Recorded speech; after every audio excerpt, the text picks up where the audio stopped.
Johannes, my pleasure to talk with you. How are you, man? Yeah, I'm very good. I'm just looking at your background to see everything there. We could fill the whole interview times 10 talking about all of this stuff. I take pride in this room. And it's always growing. I got to get some Resident Evil stuff in here. Yeah. Absolutely. You need a big tyrant head somewhere.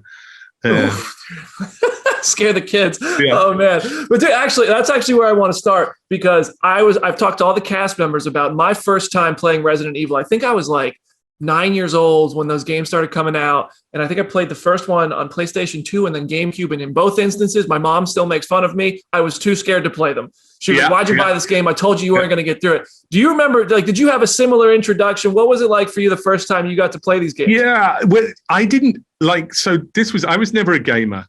And then the PlayStation came out and it kind of made gaming cool.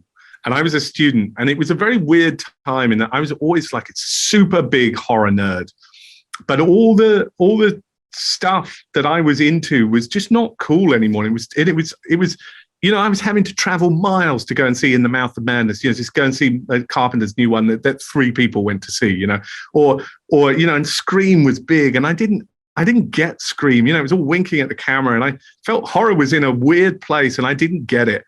And then suddenly this game came out that was in love with everything that I was in love with. Like, was in love with Romero.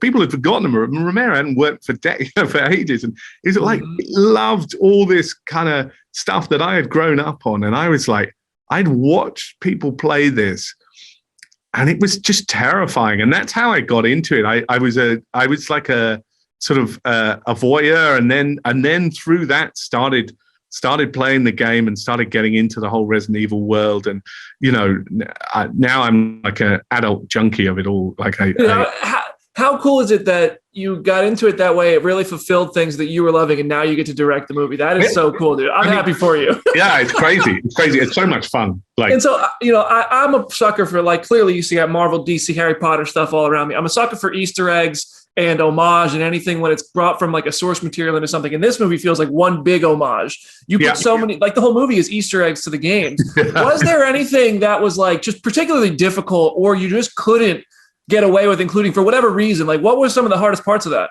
Yeah, I mean, there was a couple of things. I jokingly said to you about you need a big tyrant head, but I'm obsessed with the reboot of the second game. And we talked a lot about whether we should have the tyrant in the movie or not. And in the end, we decided it just didn't tonally fit. At some points it was in, some points it wasn't, some points. And in the end, we decided not to go with it. And so I at least wanted a nod to it. And I had I had a tyrant head in a built, full dimension, huge head built, put into a specimen jar that was in the back of Birkin's lab in the cold storage room, and I never shot it right. Built this fucking thing, and I never shot it right. And so when we came to editing, I could never use the shots with it in. So it will forever be just off camera. I think you can see an ear. But that's it. So I loved, I would have loved to put the tyrant in. I would have loved to put, as a shark guy, I would have loved to put a zombie shark in as well, but maybe later, maybe soon. Hey man, hopefully you get around to here, because I know you there's definitely, I'm not going to spoil anything, but there are kind of scenes that imply that you have ideas, and the stories have ideas for what's next. When you talk to the cast, or when you pitched this, or when it was pitched to you, did you kind of already have an arc in mind, or are you kind of like this is obviously where it goes, maybe we'll explore what fans like? Have you started thinking about that stuff? It's been kicked around. I think with these things, you always have to wait and see, how people respond, etc.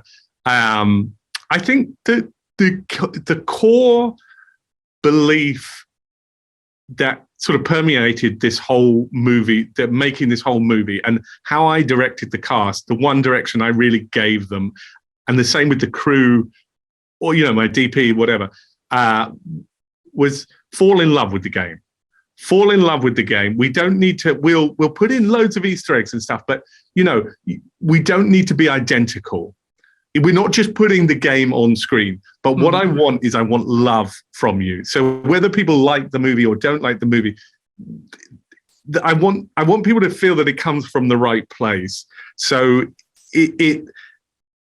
we have just embraced it all, and that was really what I told everybody to do, and that's what I would love to do continuing on. So rather than, I would love to not just like, okay, here we've set up our characters now, we've done our world building, let's throw out the game and just take it off our own way. I would love to now, I'm obsessed with the fourth game.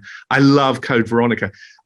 It's kind of slightly different universe-ish kind of world thing, but Resident Evil 7 is terrifying. There's so much interesting stuff in the Resident Evil world, and we've got to have Chris Redfield punching a boulder at some point. So there's a lot that I want to put in. Oh yeah, you could use the glove. You got to get the big fella coming through the wall. Yeah. I was like on edge the whole movie, waiting for that too. I know you're going to do it down the road, man. Thank you so much for your time. I love the Umbrella Corp shirt, and I'm happy to support you guys too. Yeah. Enjoy the rest of it, man. Thank you.